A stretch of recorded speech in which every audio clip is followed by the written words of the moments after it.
जय हिंद दोस्तों, मैं हूं मेजर गौरवारी और आप देख रहे हैं मेजरली राइट। मुस्लिम लीग जम्मू कश्मीर को यूएपीए के तहत अनलॉफुल बता दिया गया है।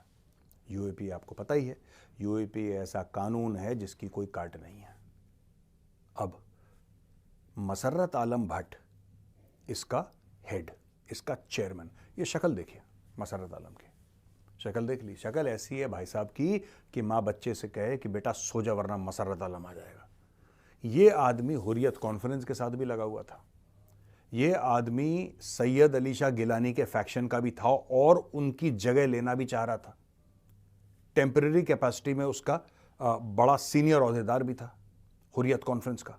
ये कई बार जेल जा चुका है और ख़ास तौर से जब हम बात करते हैं दोस्तों पत्थरबाजी की, जब हम बात करते हैं कश्मीर में टेररिस्ट एक्टिविटीज़ की, जब हम बात करते हैं कश्मीर में फंड रेजिंग की। ओ फंड रेजिंग यार, इससे पैसे लिए, वहाँ से लिए, मस्जिदों में अनाउंसमेंट कराई कि ये एक तंजीम है, आप इसके साथ ताउन कीजिए, आप 10 रुपये, 20 रुपये, 50 रुपये, 100 रुपये, जिसकी जैसी हैसियत, जिसकी जैसी औकात, ये सारे काम ये करता था। अब इसकी ऑर्गेनाइजेशन को अनलॉफुल डिक्लेयर कर दिया और भाई के पीछे यूएपीए लग गया है। अब ये कहाँ जाएगा, कहाँ भागेगा, सोचिए। मैं जरा आपको एक बैकग्राउंड बताता हूँ दोस्तों। ये बैकग्राउंड ना बहुत ज़रूरी है, किसी भी चीज़ के पीछे एक बैकग्राउंड है। क्या था कि एक पूरा इकोसिस्टम कश्मीर में फंक्शन करता था दोस्तों। हुर्रियत क्या है? हुर्रियत एक पार्टी नहीं है, हुर्रियत एक अम्ब्रेला ऑर्गेनाइजेशन है जिसके अंडर 2 दर्जन पार्टीज थी उसके अंडर और एक अम्ब्रेला ऑर्गेनाइजेशन थी। ये ऑर्गेनाइजेशन यानी कि हुर्रियत कॉन्फ्रेंस ये बनाई थी पाकिस्तान की आईएसआई ने। हुर्रियत कॉन्फ्रेंस ने जन्म लिया और इस प्रकार के जो प्राणी थे उस समय मसर्रत आलम टाइप के, इस प्रकार के प्राणी जो कि बहुत ज़्यादा रेडिकलाइज थे, जो बहुत ज़्यादा जिहादी माइंडसेट रखते थे, उन सब लोगों को पकड़ा और उन सब लोगों को बोला कि ठीक है तुम हमारे साथ आ जाओ। अब ये इकट्ठा हो गए। क्या हुआ कि इनको भारतीय स्टेट ने भी फंड करा दोस्तों। आपको सुन के बड़ा शौक होगा, मैं कई बार बता चुका हूं इंडियन स्टेट ने इनको कैसे फंड करा। इंडियन स्टेट को ऐसा लगता था कि हम लोग कश्मीर में, अब देखो सेपरेटिज्म तो हो ही रही है, जो लोग हथियार ले रहे हैं अपने हाथ में वो तो ये बोल ही रहे हैं कि हमें भारत से अलग होना है।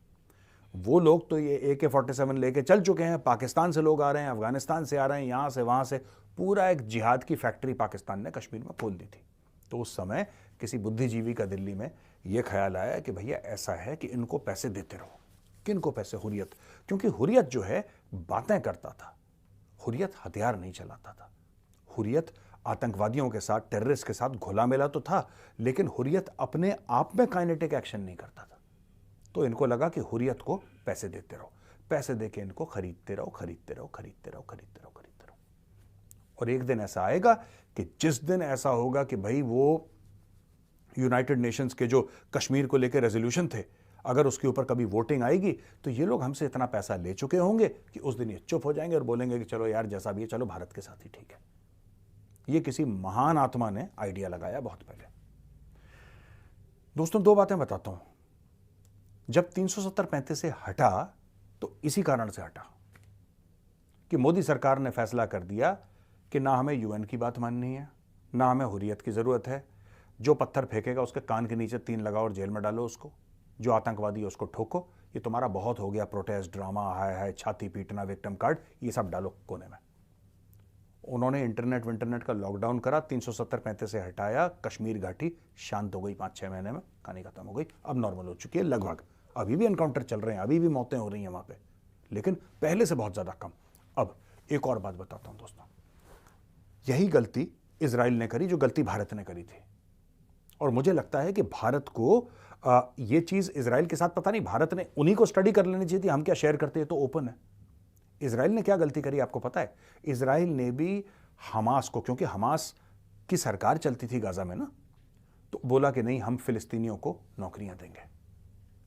फिलिस्तीनियों को बड़े हजारों दर हजारों, दसियों हजारों फिलिस्तीनियों को हम नौकरी देंगे और जितना फिलिस्तीन में उनको पैसा मिलता है उससे 10 गुना ज्यादा उनको सैलरी दी, सब कुछ दिया उनको, अस्पताल से लेकर स्कूल से लेकर जो चाहिए। बताओ, क्योंकि इजराइल को ऐसा लग रहा था कि सांप को दूध पिलाने के बाद वो खरगोश बन जाएगा। समझ रहे हैं आप? लेकिन यार आप सपोले को कितना भी दूध पिलाओ, उसकी फितरत तो सांप बनना है और सांप की फितरत है काटना, राइट? यही चीज भारत ने गलती करी थी। अब आप दो समझ रहे हैं, इजराइल और भारत दोनों ने सेम गलती करी। भारत ने भी यही गलती करी कि इनको पैसा देते रहो, इनका इलाज करवाते रहो। गिलानी खुद आता था दिल्ली में,